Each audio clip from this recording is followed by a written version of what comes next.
Welcome everyone to the digital marketing class of marketing management. This is the 21st chapter. আমরা গতকালকে আমাদের digital marketing ক্লাসে আলোচনা করেছিলাম যে ফেসবুকে বিশেষ করে পোস্ট বুস্টিং করার উপায়টা কি এই বিষয়ে আমরা হাতে কলমে দেখেছিলাম।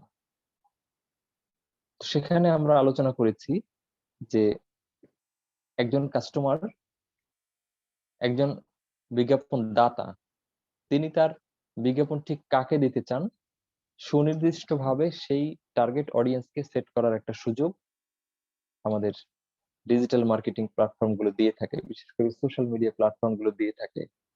কিভাবে সেটা সম্ভব সেটা আমরা হাতে কলমে দেখেছিলাম। কাস্টমারের অবস্থান, কাস্টমারের বয়স, কাস্টমারের ফ্রেন্ড সার্কেল, তার জব, তার অ্যানিভার্সারি, তার রিলেশনশিপ, তারপরে তার হ্যাবিট, তার মিউজিক হ্যাবিট, তার ফুড হ্যাবিট ইত্যাদি সবকিছুকে সামনে রেখেই কাস্টমার গ্রুপকে টার্গেট করে তাদের কাছে বিজ্ঞাপন দেওয়া সম্ভব। এটাই আমাদের ডিজিটাল মার্কেটিং এর এই সুযোগটা আছে। তো সেক্ষেত্রে ডিজিটাল মার্কেটিং এর মানে সোশ্যাল মিডিয়া, বিশেষ করে ফেসবুক ছাড়াও সেম ক্যাটাগরিতে আপনার ইউটিউবেও ঠিক এভাবে বিজ্ঞাপন দেওয়া সম্ভব। তো আমরা আজকে আলোচনা করব ডিজিটাল মার্কেটিং এর অন্যান্য বিষয়ে। আমরা এখান থেকে আজকে শুরু করছি। প্রথমত হচ্ছে যে ডিজিটাল মার্কেটিং এ বা ডিজিটাল প্ল্যাটফর্মে যখন আপনি বিজ্ঞাপন দিবেন তখন আপনার কোন কোন বিষয়গুলো সামনে রাখতে হবে। নাম্বার 1 হচ্ছে internalise the domains, number 2 master the tools, number 3 learn to strategies and manage, আর নম্বর 4 হচ্ছে ওয়ার্ক অন প্রজেক্টস। আপনি এভাবেই ধাপে ধাপে এই জায়গাগুলোতে কোথাও ধারণা রাখতে হবে, কোথাও মাস্টার হতে হবে, কোথাও জানতে হবে, আর কোথাও কাজ করতে হবে। সেগুলো কি কি? প্রথমে আমরা বলেছি ইন্টারনালাইজ দা ডোমেইনস, মানে এই এরিয়াগুলো, ডোমেইন বলতে আমরা ক্ষেত্র বা এরিয়া বোঝাচ্ছি। এই এরিয়াগুলোতে আপনার একটা ভালো ধারণা থাকতে হবে। সেগুলো কি কি? একটা হলো search engine optimisation, social media, pay per click, conversation optimisation, web analytics, content marketing, email marketing, mobile marketing. এর মধ্যে সার্চ ইঞ্জিন অপটিমাইজেশন বিষয়ে আজকে প্রভা বিশেষজ্ঞ আছেন, তিনি আমাদের কিছু বলবেন। তো আবারও আমার নামগুলো বলছি। সার্চ ইঞ্জিন অপটিমাইজেশন, যেটাকে সংক্ষেপে বলে SEO, social media, pay per click, conversation optimisation, web analytics, content marketing, email marketing, mobile marketing. এগুলোর মধ্যে কোনটা বোঝেন না দেখি বলেন? পে পার ক্লিক, তাই তো? পে পার ক্লিক সম্পর্কে বলা হয়েছে যে a business model whereby a company that has placed an advertisement on a website pays a sum of money to the host website when a user clicks on the advertisement. আমি যে অ্যাডটা দিয়েছি আমার কোনো একটা ওয়েবসাইটে, সেই ওয়েবসাইটের সাথে আমার চুক্তিটা হচ্ছে যে আপনার কোনো ভিজিটর যদি আমার এই পেজ মানে ক্লিক করে, আমার কোনো বিজ্ঞাপনে ক্লিক করে, তাহলে আপনি টাকা পাবেন। তো আপনার লাখ লাখ ভিজিটর এই আপনার পত্রিকা পড়ে বা আপনার ওয়েবসাইটে উকি দেয়, বাট সবাই তো আমার বিজ্ঞাপন দেখে না। তো যদি 2 লাখ আপনার ভিউ হয় টোটাল ওয়েবসাইটটা, পেজটা, সেখানে আমার এখানে যদি 5,000 ক্লিক পড়ে, তাহলে পার ক্লিকে 5 টাকা বা 3 টাকা বা 2 টাকা করে আপনাকে আমরা দেব। এভাবেই যখন চুক্তি হয় বিজ্ঞাপনের, সেটাকে আমরা বলছি পে পার ক্লিক। ওকে? জি স্যার। যথার্থ বলেছেন জি যে স্যার। পে পার ক্লিকটা not only in an individual website, but also you can place your ad on the social media websites, even the Google AdSense গুলোতেও আপনি চাইলে এভাবে চুক্তি করতে পারেন। কনভার্সন অপটিমাইজেশন, কনভার্সন মানে হচ্ছে একজন একজন পোটেনশিয়াল কাস্টমারকে, অর্থাৎ সম্ভাব্য কাস্টমার যিনি বিজ্ঞাপনটা দেখছেন, তাকে কনভার্ট করে কাস্টমারে রূপান্তরিত করা। তিনি ছিলেন সম্ভাব্য কাস্টমার, ধীরে ধীরে তাকে ফুল কাস্টমারে রূপান্তরিত করার। অপটিমাইজেশন মানে কি? সর্বোচ্চকরণ, অর্থাৎ সাধ্যমতো একজন সম্ভাব্য কাস্টমারকে ফুল কাস্টমারে কনভার্ট করার যে প্রক্রিয়াটা, তো এটাকে বলা হয় it is the practice of increasing the percentage of users who perform A desired action on a website. তাকে ওই যে মাছকে যেমন আমরা ধীরে ধীরে জালের মধ্যে নিয়ে আসি, তো তার জন্য এমন একটা সিস্টেম করা যে সে এখানে একবার ক্লিক করা মানে ধীরে ধীরে সে এখানকার কাস্টমার হয়ে যাওয়া। যেমন আপনি একটা ইংরেজি আইএলটিএস খুললেন, ফ্রি ক্লাস সিস্টেম খুললেন, যে আমরা আইএলটিএস এর গুরুত্বপূর্ণ কয়েকটা ইস্যু নিয়ে একটা ভিডিও দিলাম ফেসবুকে অথবা ওয়েবসাইটে, যে কেউ দেখতে পারেন, খুব গুরুত্বপূর্ণ কিছু বিষয়। এই ভিডিওতে যারা যারা ক্লিক করবেন তার মানে হচ্ছে তারা আইএলটিএস বিষয়ে আগ্রহী, তারা আইএলটিএস পরীক্ষা দিবেন বা আইএলটিএস কোচিং করার প্রয়োজন আছে তাদের। ধীরে ধীরে এদেরকে রেজিস্ট্রেশন করিয়ে এক পর্যায়ে এদেরকে মানে অন্ততপক্ষে জানতে বাধ্য, তারা জানতে চাইবে আপনাকে নক করে যে ভাই আপনাদের কোর্সের সিস্টেমটা কি। এই পর্যন্ত আপনি যদি জানতে পারেন, তার মানে আপনি তাকে একজন স্রেফ ভিউয়ার থেকে একজন ইন্টারেস্টেড কাস্টমারে রূপান্তরিত করতে পেরেছেন। তো এই পর্যন্ত যখন হয় তখন আপনার টার্গেট হলো যে একে পার্সোনালি নক করে একজন মেম্বার বা একজন স্টুডেন্ট হিসেবে কনভার্ট করা। যেই বিজ্ঞাপন সিস্টেমের মাধ্যমে এই কনভার্ট করার চেষ্টা করা হয় সেটাকে আমরা বলছি conversion optimisation. Okay, sir web analytics একটু বলে দিন স্যার। আচ্ছা, জি, ওয়েব অ্যানালিটিক্স হচ্ছে it is the measurement, collection, analysis sir and আপনি মিউট রিপোর্টিং। করে দেন ওকে।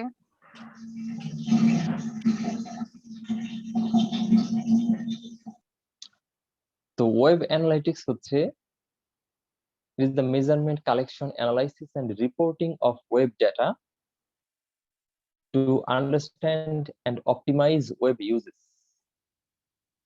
Web analytics is not just a process for measuring web traffic, but can be used as a tool for business and market research and assess and improve website effectiveness. তো web অ্যানালিটিক্সটা হচ্ছে যে আপনার website এর traffic কত হলো, কি পরিমাণ মানুষ আপনার ভিজিট করলো, তারপরে তাদের যে ডেটাগুলো এবং কতটুকু ভিজিট করলো, সেই সমস্ত বিষয়গুলো হচ্ছে ওয়েব অ্যানালিটিক্স। আপনার মনে করেন যে 5 মিনিটের একটা ভিডিও আপলোড দিয়েছেন বা 5টা ভিডিও আপলোড দিয়েছেন 5 মিনিটের প্রত্যেকটাই, তো ওয়েব অ্যানালিটিক্স আপনাকে বলে দিবে যে এই ভিডিওগুলো কোন মাসের কত তারিখে সবচেয়ে বেশি দেখা হয়েছে, কোন মাসে কম দেখা হয়েছে, তারপরে এই ভিডিওগুলো কোন এলাকা থেকে বেশি দেখা হয়েছে, আরব থেকে নাকি আহ ইউরোপ থেকে না বাংলাদেশ থেকে, এরপরে তাদের মানে সাধারণত কোন এইজের লোকেরা এটা বেশি দেখেছে, এক একটা ভিডিও গড়ে কতক্ষণ দেখা হয়েছে।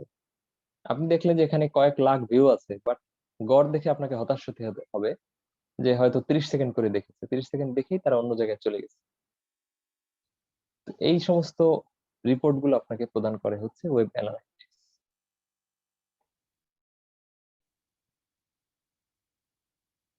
বোঝা গেল কি? জি স্যার।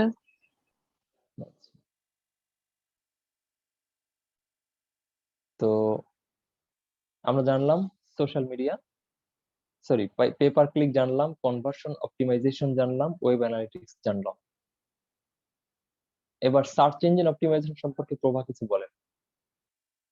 হচ্ছে এরকম, যেমন হচ্ছে আমরা যখন গুগলে কোনো কিছু সার্চ করি, তাহলে ওই যে মানে আমরা যে দেখি যে হচ্ছে আহ কোন ওয়ার্ডটা বা কোন কিওয়ার্ডটা ইউজ করে সবচেয়ে বেশি সার্চ করা হয়েছে। তো আমাদের কিওয়ার্ডটা ইউজ করে হচ্ছে আমরা সার্চ ইঞ্জিন অপটিমাইজেশনের কাজটা করি, কিন্তু আসলে এইটার এক্স্যাক্টলি ডেফিনেশনটা তো স্যার আপনিই ভালোভাবে বুঝাইতে পারবেন। সার্চ ইঞ্জিন অপটিমাইজেশন জিনিসটা কি সেটা আগে একটু ক্লিয়ার করেন। স্যার জিনিসটা আমি বলতে পারবো না, আপনি বলেন। আমি করতে পারবো, আমার কোনো সমস্যা নাই। আপনি আমাকে কাজ করে দিতে পারবেন, বাট বিষয়টা আচ্ছা, সার্চ ইঞ্জিন অপটিমাইজেশনটা হচ্ছে সার্চ ইঞ্জিনের মাধ্যমে যখন আপনার ওয়েবসাইটটা কাস্টমারদের কাছে আপনি পৌঁছাতে চান, যে কাস্টমাররা আপনার রিলেটেড প্রোডাক্ট খুঁজলে আপনার ওয়েবসাইটটা সে সামনে পাবে। কাস্টমাররা তো বা ভিউয়াররা তো যে কোনো বিষয়ে সার্চ করলে সার্চ ইঞ্জিনেই সার্চ করে, তাই তো? এবং করার পরে ওয়েব লিংক গুলো তার সামনে হাজির হয়। ওয়েব লিংক তো আসে হলো কয়েক হাজার। তো first page, second page, third পেজের বেশি তো সাধারণত ইউজাররা যায় না, ওর মধ্যেই তাদের প্রয়োজনটা সে মিটিয়ে ফেলে। যে 17তম পেজে আছে সে তো আসলে সার্চ ইঞ্জিনে তার ওয়েবের লিঙ্কটা আসলেও ওই ওয়েবসাইটে কেউ ক্লিক করবে না। তো সার্চ ইঞ্জিন অপটিমাইজেশন হচ্ছে এমন একটা প্রক্রিয়া যার মাধ্যমে অর্গানিক্যালি, অর্থাৎ কোনো ধরনের বিজ্ঞাপন না দিয়েই নিজেদের ওয়েবসাইটটাকে ফার্স্ট পেজে কাস্টমারের সামনে দেওয়ার ব্যবস্থা করা। এটাকে বলা হয় সার্চ ইঞ্জিন অপটিমাইজেশন। আমরা কি ক্লিয়ার করতে পেরেছি? জি স্যার। স্যার এটা নিয়ে আমার একটা কথা ছিল, যে যখন আমি হচ্ছে ফার্স্ট একদম যখন কাজগুলো স্টার্ট করি, আমাকে কেউই চিনতো না। ফাইবারে যখন আমি অ্যাকাউন্ট খুলি, তখন হচ্ছে আমাকে কিভাবে, মানে কি জন্য কাজ দিবে, আমার মতো তো হাজার হাজার মানুষ হচ্ছে ওখানে আছে। তো যখন রাইট। আমি এই সার্চ ইঞ্জিন অপটিমাইজেশনের উপর যখন কাজ শুরু করলাম, মানে কিওয়ার্ড গুলো সার্চ করলাম যে আসলে এক্স্যাক্টলি তারা হচ্ছে কোনটা বেশি খোঁজে, ইয়েস। তখন আমি ওই জিনিসগুলো হচ্ছে আমার অ্যাকাউন্টে আমি অ্যাড করলাম। তখন আমি আল্লাহর রহমতে আমি কাজ পাওয়া শুরু করলাম। মিষ্টি খাওয়াইছেন কাউকে? না স্যার। আচ্ছা, বদদোয়া পড়বে কিন্তু। না স্যার। ঠিক আছে, আপনার কাজ আরো সমৃদ্ধ হোক। আমরা মনে হয় সার্চ ইঞ্জিন অপটিমাইজেশন এর মানে প্রভার মাধ্যমে আরো ভালো বুঝে ফেলেছি, যে যখন আপনার ওয়েবসাইটে কেউ ক্লিক করে না, আপনাকে কেউ খোঁজে না, সবাই আপনার মতো লোক খুঁজতেছে কিন্তু আপনাকে পায় না, আসলে খোঁজে না বিষয়টা তা না, আপনাকে পায় না।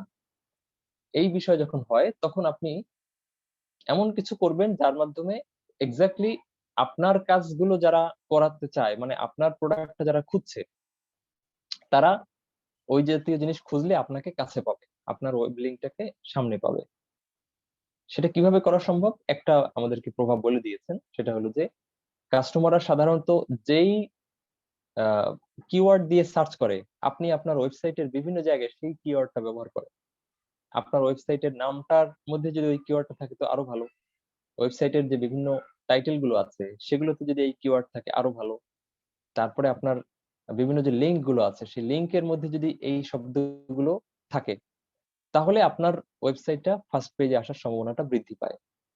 এবং আপনার যখন শেয়ার হবে ফেসবুকে, তারপরে টুইটারে অথবা ইউটিউবে, যখন মানুষ আপনার সম্পর্কে শেয়ার করবে, তো সেখানে যত বেশি আপনারটা শেয়ারিং হবে, মানে যত বিভিন্ন চতুর্দিকে লিঙ্কিং থাকবে, তত গুগলে সার্চ দিলে আপনার আহ এটা ওয়েব অ্যাড্রেসটা প্রথম পেজে আসার সম্ভাবনা বৃদ্ধি পাবে। তো গুগলের কিছু অ্যালগরিদম আছে, এই অ্যালগরিদম গুলো এগুলো ইসের কাজ, আমাদের কম্পিউটার সায়েন্সের স্টুডেন্টদের কাজ, সফটওয়্যার ইঞ্জিনিয়ারদের কাজ। আপনি সফটওয়্যার ইঞ্জিনিয়ারকে নিয়োগ দিবেন যে অ্যালগরিদম খেয়াল করো, যে গুগল প্রতিনিয়ত অ্যালগরিদম চেঞ্জ করে।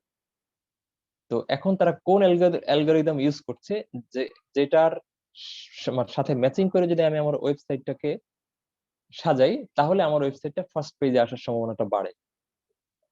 তো কিওয়ার্ড তো একটা বললামই, তারপর লিঙ্কিং একটা বললাম, এরপরে শেয়ার, তারপরে ভিউ, এসব কিছু মিলিয়ে আপনার ওয়েবসাইটটা সামনের পেজে আসার সম্ভাবনাটা বৃদ্ধি পেতে থাকে।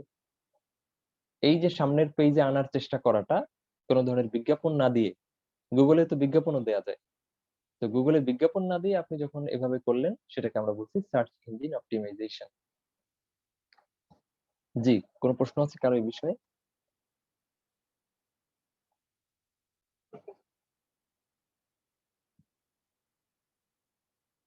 সামনে হয়তো আমরা এগুলো আবার পাবো। সোশ্যাল মিডিয়া হচ্ছে আমরা যেটা গত দিনে দেখিয়েছি, সোশ্যাল মিডিয়া অ্যাড, অর্থাৎ সোশ্যাল মিডিয়ায় যখন আপনি অ্যাড দিবেন বা সোশ্যাল মিডিয়ায় কিভাবে অ্যাড দেয় সে সম্পর্কে আপনার ধারণা রাখতে হবে। পেপার ক্লিক তো আমরা আগেই বললাম এ সম্পর্কে ধারণা, কনভার্সন অপটিমাইজেশন, ওয়েব অ্যানালাইটিক্স। আর একটা খুব মজার জিনিস হচ্ছে কন্টেন্ট মার্কেটিং।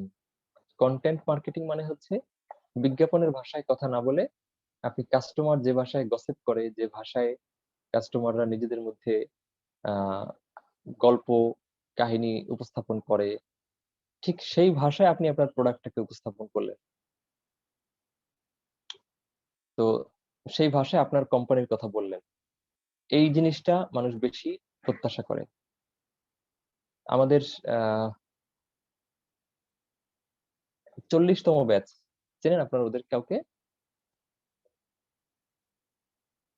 40তম ব্যাচের নাম একটা মেয়ে আছে, ওর নাম হলো ফারহা পিতু।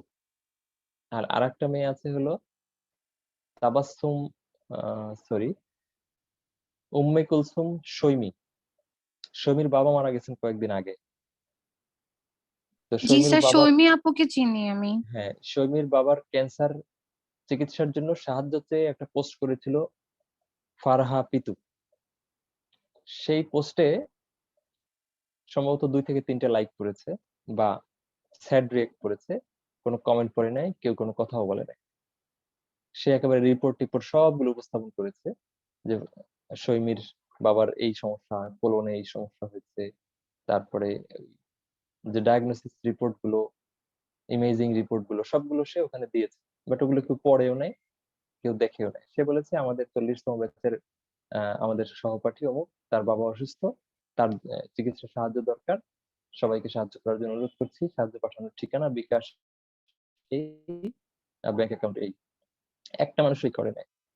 ঠিক এই জিনিসটি আপনি যদি অন্যভাবে বলতেন যে বাংলাদেশ ইসলামী বিশ্ববিদ্যালয়ের 40তম ব্যাচের যদি আপনি 2টো মেয়ের কথা বলেন, তাহলে একটা মেয়ের নাম হচ্ছে সৈমি, যার ইংরেজিতে দক্ষতা, অন্যান্য ক্ষেত্রে দক্ষতা আহ মানে অত্যন্ত চমৎকার।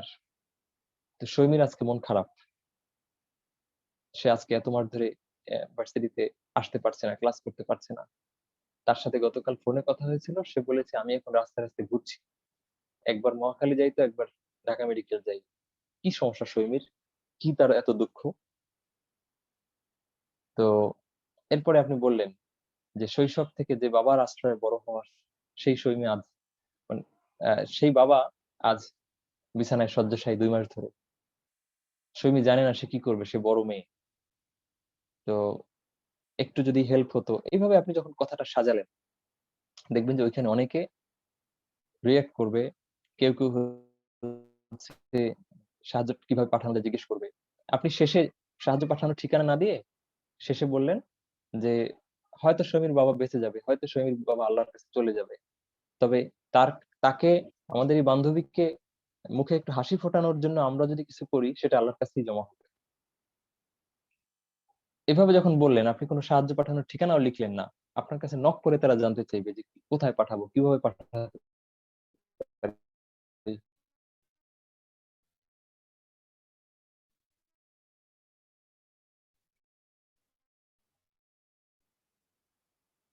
আপনি এভাবে না বলে অমুক অ্যাকাউন্টে টাকা পাঠানোর ঠিকানা, এটার অ্যাপ্রোচ মানুষের কাছে অন্যভাবে ভেঙে বললেন, মানুষের মতো করে। প্রথমে সৈমির একটা গল্প বললেন, তার একটা দুঃখের গল্প, একটা সুখের গল্প বললেন, এর সাথে ইউনিভার্সিটির কিছু স্মৃতিগুলোকে অ্যাড করে দিলেন। তখন মানুষকে যেভাবে টানবে, সাধারণভাবে তথ্য দিলে সেভাবে মানুষকে টানে না। কত সাহায্য প্রার্থী তো সকাল বিকাল আসে। এই যে একটু কন্টেন্ট তৈরি করে তারপর কাস্টমারকে বলা, এটাই হচ্ছে কন্টেন্ট মার্কেটিং। জি, দেখেন কন্টেন্ট মার্কেটিং করতে পারছেন? জি স্যার। পড়েন।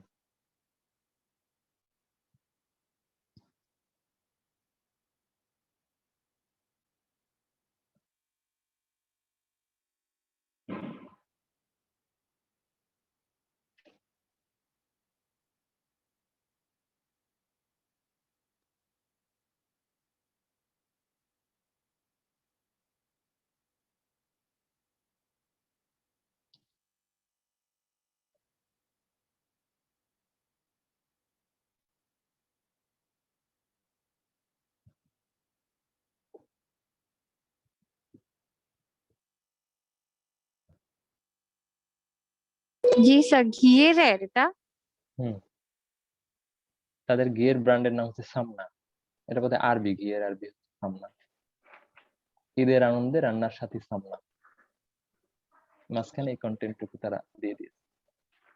জি স্যার, ভালো হয়েছে মার্কেটিংটা। এই যে দেখেন আরেকটা,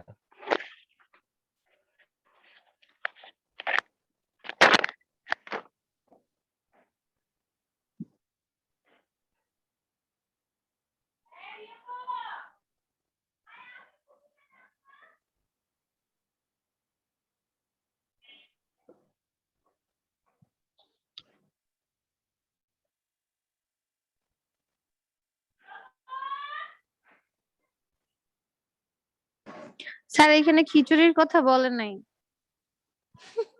আচ্ছা। মানে খিচুড়ির সাথে এই আচারটা বেশি ভালো লাগে।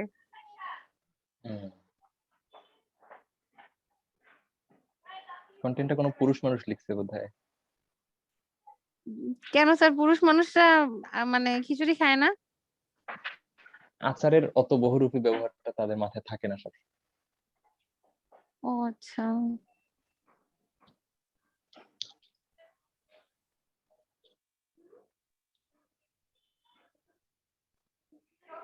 পড়েছেন? জি স্যার। এবার দেখেন আচার, সিদর, বড় রেসারের নাম দিয়েছে সিদর। এরকম একটা ছবি দিলে যা হতো, তার চেয়ে এভাবে বলার কারণে একটু আগ্রহ হয়েছে। জি, বোঝা গেল কি?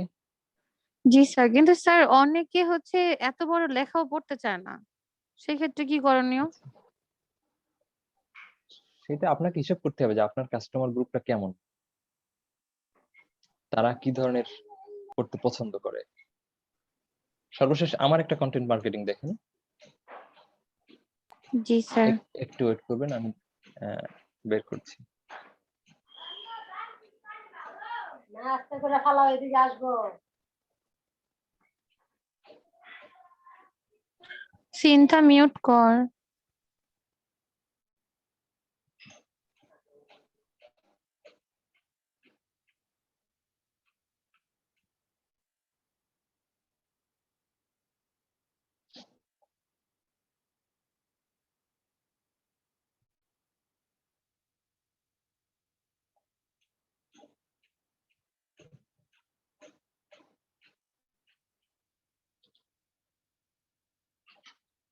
জি,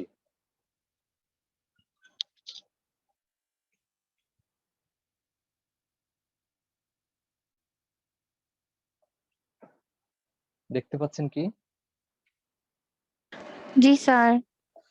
স্যার এটা আগেই দেখেছি। জি স্যার, এটা আগেই দেখছি স্যার, আপনার ও, মসজিদের কাছে। কন্টেন্ট মার্কেটিং গেল। ইমেল মার্কেটিং বুঝতেই পারছেন যে ব্যাপক ইমেল করা। তো ইমেল অ্যাড্রেস কালেক্ট করা, ইমেল অ্যাড্রেস কালেক্ট করার ক্ষেত্রে অনেক সময় ইমেল অ্যাড্রেস কিনতে পাওয়া যায়। কেউ কেউ আছে প্রফেশনালি কালেক্ট করে, করে তারপরে বিভিন্ন কোম্পানির কাছে বিক্রি করে। তো পার স্যার পার হাত। ইমেল মার্কেটিং বলতে কি এটা বোঝায়, যেমন হচ্ছে আমরা যে হচ্ছে বিভিন্ন ধরনের জায়গায় বা গুগলে কোনো ফর্ম ফিল আপ করলে আমাদের ইমেলটা দেই, ইমেলটা হ্যাঁ, দেওয়ার পর থেকে যে এরপরে যে ইমেইলে যে ধরনের ইয়ে আসে ওটাই তো হচ্ছে email marketing, and email marketing, আসতেই থাকে। ইমেল মার্কেটিংটা কখনো কখনো হয় পারমিশন, আর কখনো কখনো হয় উইদাউট পারমিশন। জি স্যার। পারমিশন হচ্ছে আপনাকে ফর্ম ফিল আপ করার সময় কৌশলে আপনার ইমেল অ্যাড্রেসটা নিয়ে নেয়, তখন সে অনেকটা পারমিশন পেয়ে গেল। আপনিও জানেন যে আপনি ওদেরকে একবার দিয়েছিলেন, তো আপনি অনেকটা মানে কি বলে অনুরোধের ঢেকি গেলার মতো বা বাধ্য হয়ে আপনি গিলতে থাকেন। ইমেল গুলো দেখলে হয় ডিলিট করেন নইলে পড়েন। আর এই যে ইমেল অ্যাড্রেস গুলো বিভিন্ন সময় আপনার কাছ থেকে নিচ্ছে বিভিন্ন কোম্পানি, এদের কাছ থেকে আবার কোন কোন কোম্পানি কালেক্ট করে ইমেল অ্যাড্রেস গুলো, কালেক্ট করে ওগুলো আবার তারা বিক্রি করে। অথবা তারা বিভিন্ন অ্যাড এজেন্সি হিসেবে কাজ করে কোম্পানিগুলোকে বলে যে আমরা 1 লাখ লোকের কাছে আপনার অ্যাড মানে পৌঁছে দেবো, তা বিনিময়ে আমাদেরকে এত টাকা দিতে হবে। তাদের হাতে ইমেল অ্যাড্রেস থাকে, এটাই তাদের সম্পদ। তো এভাবে ইমেল করলে 1 লাখ ইমেল যদি করে, তাতে মনে করেন 5,000 লোক সেই ইমেলটা হয়তো চেক করলো, তার মধ্যে হয়তো 500 জন লোক রিপ্লাই করলো অথবা আগ্রহী হলো, ব্যাস 1 লাখে 500, এত অনেক পাওয়া। 100 হলেও অনেক সুবিধা, কারণ ইমেল করতে তো আর খরচ যায় না। বিনা খরচে 100 লোক রেসপন্স পাওয়া, কোনো অসুবিধা নেই। এই হচ্ছে ইমেল মার্কেটিং। আর লাস্ট হচ্ছে মোবাইল মার্কেটিং, এটা তো আমার চেয়ে আপনারা খুব ভালো বুঝেন। তো এই ডোমেইন গুলোতে আপনাকে খেয়াল রাখতে হবে যে কত দিকে আপনার ইমেল মানে ডিজিটালি করা যায়, মানে আপনাকে আপনার বিজ্ঞাপন দেওয়ার সুযোগ আছে। মাস্টার দ্য টুলস, যে সমস্ত টুল সম্পর্কে আপনার একটু ভালো দক্ষতা থাকতে হবে, তার মধ্যে রয়েছে Google analytics, Google AdWords, Facebook, YouTube ইত্যাদি।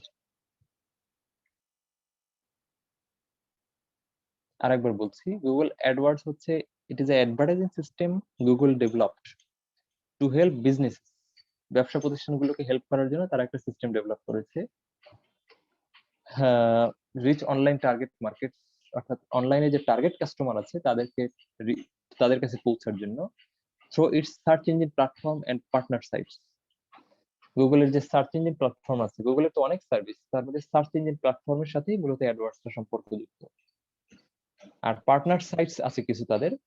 So these partner sites host a text or image ad that appears on the page after a user searches for keywords and phrases related to a business and its products or services. তো যখন আপনি গুগলের partner site গুলো আছে যারা গুগলের সাথে নিবন্ধন করেছে, তো ওই ওয়েবসাইট গুলো আপনার যখনই কেউ কোনো কিছু সার্চ করে তখন গুগলের সংশ্লিষ্ট অ্যাড গুলোকে সেখানে শো করে, সেই ওয়েবসাইট গুলোতে শো করে, বা গুগল যে সার্চ ইঞ্জিনটা সেখানে আপনার শো করে। স্যার আপনার ক্লিয়ার এখানে না গুগলের সাথে আপনাকে চুক্তিবদ্ধ হতে হবে আর কি, এই জন্য। স্যার বুঝি নাই যদি আমরা এভাবে বলি যে it is a form of brief advertising copy with keywords that are displayed on Google web pages and partner websites. Partner sir website তার গুলো মানে নিয়ে হচ্ছে বোধহয় আপনাদের কথা, তাই না? জি স্যার তার মানে হচ্ছে যে কিওয়ার্ড গুলো কাজে লাগে স্যার, ওই যে ওয়েবসাইট গুলোকে খোঁজা বা ওয়েবসাইট গুলোতে এরকম হচ্ছে কিওয়ার্ড গুলো বসানো যাতে আমরা গুগলে সার্চ করলে ওগুলো পাই। পার্টনার ওয়েবসাইট বলতে আমরা যত ওয়েবসাইট গুগল অ্যাডওয়ার্ডের সাথে অ্যাড হয়েছি, জি স্যার। মানে মানুষ সার্চ দিলে আমাকে, গুগলে সার্চ দিলে আমাকে পাবে। যেমন আপনি www থেকে যদি একটা কিনেন, ওয়েবসাইট কিনেন, জি স্যার, তাহলে তো ওইটা একটা গুগলের ডোমেইন সাথে কিনলেন, পার্টনারশিপ হয়ে গেল। তখনই গুগলের সাথে পার্টনারশিপ হয়ে গেল।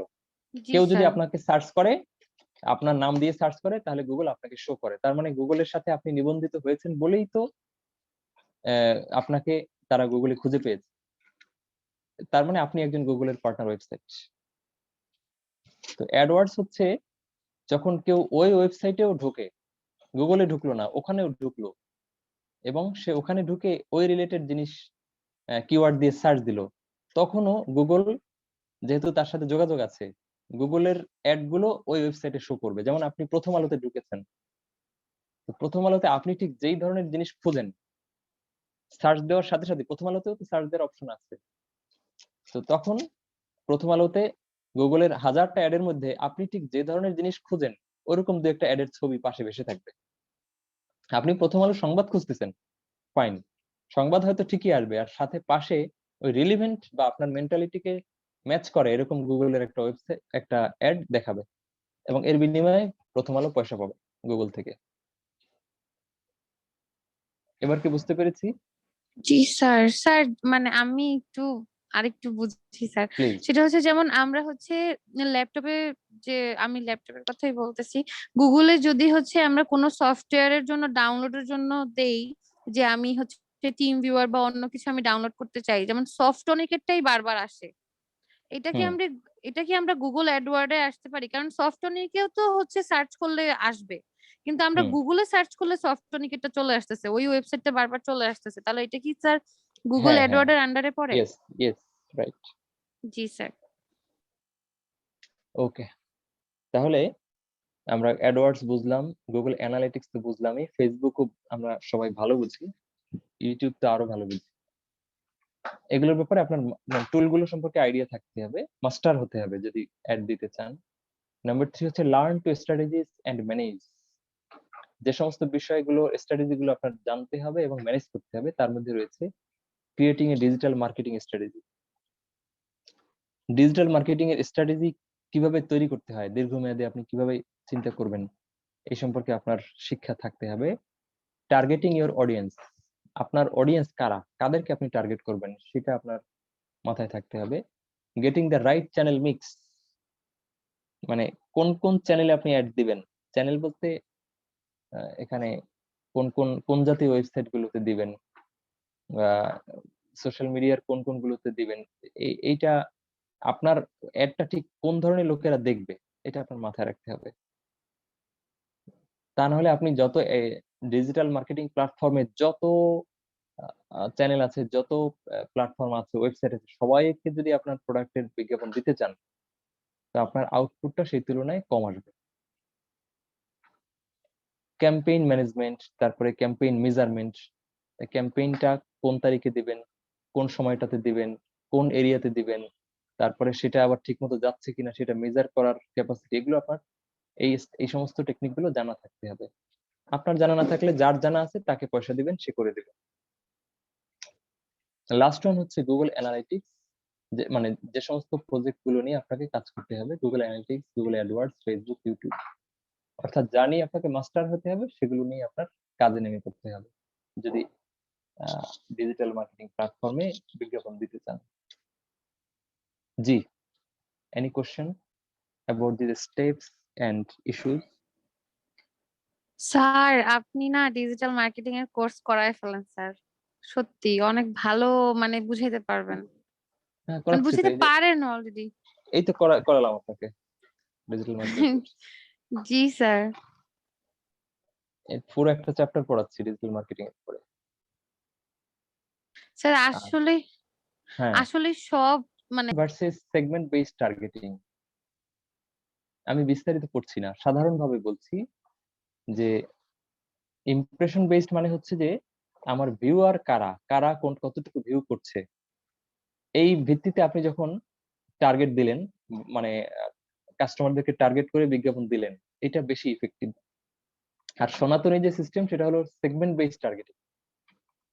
এই সেগমেন্ট বেসড টার্গেটিংটা হচ্ছে যে আমি ঢাকা অঞ্চল বা আমরা যে সেগমেন্টেশনটা পড়েছি marketing, geographic segmentation, demographic segmentation, psychographic segmentation, সাধারণত এভাবেই মানে সেগমেন্ট করা হয়। কিন্তু এখন ডিজিটাল দুনিয়াতে সেগমেন্টটা করা হয় কাস্টমারের রুচি পছন্দ। শুধু পুরুষ মানুষদের জন্য পোশাক, সুতরাং পোশাকের বিজ্ঞাপনটা পুরুষদের সামনে আমরা দেবো, বিষয়টা তা না। আমরা চাই তাদের কোন মেন্টালিটির লোকেরা আমাদের এই জামাটা পড়তে পারে, সেই মেন্টালিটির লোক খুঁজে বের করে তাদের জন্য বিজ্ঞাপন দেব। এটাই হচ্ছে impression based targeting. Facebook, YouTube তারা আপনার এই সমস্ত লোকদেরকে খুঁজে দেবে। আপনি শুধু তাদেরকে বলবেন আমরা চাই যারা বেশি বেশি মার্কেটে যায়, বাইরে যায়, খাওয়া দাওয়া করতে যায়, কিংবা যারা অফিসে যায়, আহ, তারা বাইরে যায়, এদের কাছে আমরা এই বিজ্ঞাপনটা দিতে চাই। তো ফেসবুক এবং ইউটিউব তাদের কাছে তথ্য আছে যে কে বাইরে যায়, কখন যায়, চেক ইন দেয়, সেগুলোর আবার সেলফি তুলে আবার আপলোড করে, এগুলো সব ফেসবুকের কাছে রেকর্ড থাকে।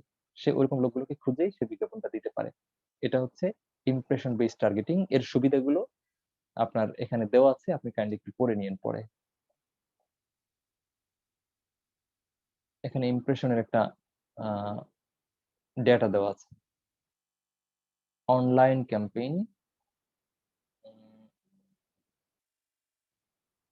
অনলাইন ক্যাম্পেইন, এটা আমরা পরে, মানে এটা খুব জরুরি বিষয় না আমাদের জন্য এই মুহূর্তে। এরপরে আমরা দেখি গুগল অ্যাডভার্টাইজিং রেভিনিউ। গুগল আসলে টাকা পায় কোত্থেকে, সেই সিক্রেট তথ্যগুলো এখানে আমরা আপনাকে দিয়ে দিচ্ছি। গুগলে আপনি যখন সার্চ করেন তখন দেখবেন যে আসে, অ্যাড আসে, সার্চ অ্যাডভার্টাইজিং। দেখেন আমরা দেখাচ্ছি আপনাকে, এই যে দেখেন, যখন আপনি গুগলে সার্চ দিলেন তখন এভাবে কয়েকটা, সবার উপরে 2-3টা লিঙ্ক থাকে যেগুলোর বামে ছোট্ট করে লেখা এডি অথবা এডিভি, হলুদ রঙের, দেখতে পাচ্ছেন? জি সাধারণভাবে আসলে এটা হয়তো আসবে 70তম পেজে, অন্যরা সামনে চলে আসবে। কিন্তু এরা গুগলকে পয়সা দিয়েছে, এই জন্য গুগল রিলিভেন্ট কিওয়ার্ড সার্চ পাওয়ার সাথে সাথেই সে এই জাতীয় পয়সা দেওয়া ওয়েবসাইট গুলোকে তারা প্রথম দেখিয়ে দিয়েছে। এবং ডানেও দেখেন ওখানে ছোট্ট করে হলুদ রঙের লেখা অ্যাড। আর উপরে যে ছবিগুলো দেখতে পাচ্ছেন এগুলো হলো রিলিভেন্ট অর্গানিক সার্চ রেজাল্ট। উপরের বাম পাশের উপরের যে তিনটা ওগুলো বাদ দিয়ে নিচের যেগুলো এগুলো সব অর্গানিক সার্চ রেজাল্ট। আর এগুলো হচ্ছে আর্টিফিশিয়াল সার্চ রেজাল্ট তথা অ্যাড সার্চ রেজাল্ট। আমি যেটা হিসাব করেছি যে অ্যাডে মানুষ খুব কম ক্লিক করে, সেটা ফার্স্ট পেজে পেলেও মানুষ, যেমন আমি, আপনারা কেমন করেন জানি না, আমি কোনো কিছু সার্চ দেওয়ার পরে যদি এরকম দেখি যে অ্যাড আসছে প্রথমে 2-3টা, এরপর থেকে হলো ন্যাচারাল গুলো, আমি ন্যাচারাল গুলোতে ক্লিক করি ওই 2-3টা বাদ দিয়ে। স্যার আপনারা রিপোর্ট কি? দিয়ে দিই। জি, রিপোর্ট দিয়ে দিই স্যার। ও রিপোর্ট দিয়ে দেন? আপনি তো আরো একটা বাগানো। রিপোর্ট দিবেন কেন? আপনারা তো এখানে ও অ্যাড দিয়েছে, গুগল পয়সা খেয়েই তো অ্যাড দিয়েছে, আপনার রিপোর্ট তো সে শুনবে না। এখন যে কোনো অ্যাপস খুললেই এত বিরক্ত লাগে স্যার, অ্যাড জ্বালায়, মানে কোনো কিছুই করা যায় না। একটা পিডিএফ করব সেখানেও অ্যাড। তো আপনি ফ্রি পিডিএফ করছেন, তার সার্ভিস নিচ্ছেন, সে আপনার কাছে 1 টাকাও নিচ্ছে না, বিনিময়ে আপনি তার অ্যাডটাও দেখবেন না। দুনিয়া কি এত সোজা? সে ওই অ্যাপসটা তৈরি করেছে কি জন্য? যে স্যার আপনি আমার ফোনে তো এমন একটা প্রবলেম হয়েছে যে কোনো কিছু না করলে আপনি অ্যাড চলে আসে ব্রাউজার আসতেই থাকে। থেকে। এখন এটা আমি স্টপ করতে পারতেছি না, যার কারণে আমি ফোন দিয়ে কোনো এইটা আমার মনে হয় সে ইমো একটা বাজে জিনিস, ইমো অনেক সময় এই কাজ করে আর কি। আর এরকম কিছু কিছু অ্যাপস আছে, আপনারা তো দুনিয়ার সব অ্যাপস নামিয়ে ফেলেন। অ্যাপস নামানোর সময় একটু হিসেব নিকেশ করে সেগুলো, মানে রিনোন কতটুকু, সেটা আপনার জন্য প্রয়োজন কতটুকু, এটাকে মাথায় রেখে নামাবেন। কারণ অনেক অ্যাপস আছে আপনার ভয়েস রেকর্ড করে, আপনার পার্সোনাল ভিডিও এবং ইমেজ গুলোকে তারা রেকর্ড করে। তো এরকম বহু অ্যাপস আছে চুরি করে আপনার সবকিছু নিয়ে নিবে, আপনার ব্যক্তিগত যে পাসওয়ার্ড, তারপরে ব্যাংকের যে আপনার পিন নম্বর, এসব কিছুকে তারা রেকর্ড করে ফেলে। এর খবর তো আহ, মানে এরা তো সবসময় বিচারের আওতায় আসে না, কিন্তু আপনার পার্সোনাল ব্যক্তিগত গোপনীয়তা যেটা বলে এগুলো সব, মানে আপনার বলে আর কিছু থাকে না, স্যার টোটাল গুগলে আপনার কল রেকর্ডটা নিয়ে নিচ্ছে। একদিন রাতের বেলা স্যার আমি ভয় লাফায় উঠছি। আমি কিছুই করলাম না, ফোনটা অফ করা, হঠাৎ করে ব্রাউজার অন হয়ে কি একটা অ্যাড আসলো, ওখান থেকে আওয়াজ শুরু হয়ে গেল। আপনি তো মানে এক কাজ করতে পারেন, পুরোপুরি সবগুলো অ্যাপস গুলোকে আনইনস্টল করে দেন, দিয়ে তারপরে যেগুলো লাগবে নতুন করে আবার ইনস্টল করার চেষ্টা করতে পারেন, আশা করা যায় কিছুটা হয়তো মুক্তি পাবেন। স্যার তাতেও হবে না, এটা ফরম্যাট দিতে হবে পুরাটা মোবাইল। হ্যাঁ, সম্ভবত ফরম্যাটও দেওয়া লাগবে, কারণ ও একবার যেহেতু ঢুকছে, এই ভাইরাস জি তো আপনার স্যার। যাবে না, ভ্যাকসিন দিলেও যাবে না। যাদের ঢুকে গেছে তাদের ভ্যাকসিনে কাজ হবে না, তো আপনার এটাকে পুরোপুরি ফরম্যাট দিতে হবে। আচ্ছা, কিছুক্ষণ যদি মানে এক পত্রিকা খুললে যখন আপনার অটোমেটিক্যালি, পত্রিকা না, যে কোনো ওয়েবসাইটে ঢুকলেই যখন এরকম একটা ছবি চলে আসে, এটাকে আমরা বলি ডিসপ্লে অ্যাড। ডিসপ্লে অ্যাড এর আরো উদাহরণ দেখেন, এই যে একটা পত্রিকা, এখানে এই যে দুটো আমরা তীর চিহ্ন দিয়ে দেখাচ্ছি, ডিসপ্লে অ্যাড খবরের পাশে উঠে থাকে, এটাকে কখনো কখনো ব্যানার অ্যাডও বলে। তো প্রভা এগুলো খুব ভালো বুঝবেন বা পরিচিত আছে। জি স্যার, এগুলো ব্যানারেরই বলি স্যার আমরা। হ্যাঁ, তো web search versus display ads, এখানে একটা পার্থক্য দেওয়া আছে, বুঝতে চাইলে আপনি দেখে নিন। তারপরে মোবাইল অ্যাড, এই যে আপনারা যেটা মোটামুটি কল করতে গেছেন বা কল রিসিভ করছেন, ঠিক ওই সময়ে আপনার এখানে ছোট্ট করে একটা অ্যাড উঠে থাকে। এরকম কি কেউ দেখেছেন কল করা বা রিসিভ করার সময়? না স্যার। আমি দেখেছিলাম, সম্ভবত কি হোয়াটসঅ্যাপে না ইমোতে না বা ভাইবারে বোধহয় এরকম ছিল, কল রিসিভ করার আগে ছোট্ট করে একটা উঠবে, রিসিভ করলে এটা চলে যাবে। তো শুধু এটা না, আপনার অ্যাপস যখন ওপেন করলেন তখন একটা অ্যাড চলে আসে, সেটাকে আমরা মোবাইল অ্যাডস বলছি। তো এটা আপনার ওই কোম্পানির সাথে চুক্তি করে অ্যাডটা দিতে হবে। আমরা কিন্তু এখন গ্রাহক হিসেবে কথা বলছি না, আমরা কথা বলছি বিজ্ঞাপন দাতা হিসেবে, যে আমার কাস্টমার যারা এই অ্যাপসটা ইউজ করে, তো কোন ধরনের লোক এই অ্যাপসটা ইউজ করতে পারে সেটা আমরা হিসেব করব, করে আমরা ওই অ্যাপসে আমাদের বিজ্ঞাপনটা দিতে পারি। তারপরে হচ্ছে ইউটিউব অ্যাড। এ তো আমার চেয়ে আপনারা ভালো বুঝবেন। ইউটিউব চলাকালীন এই যে ছোট্ট একটা ব্যানার উঠে থাকে। স্যার ইউটিউবে কিচ্ছু দেখতে পারি না, খালি অ্যাড আসে। হুম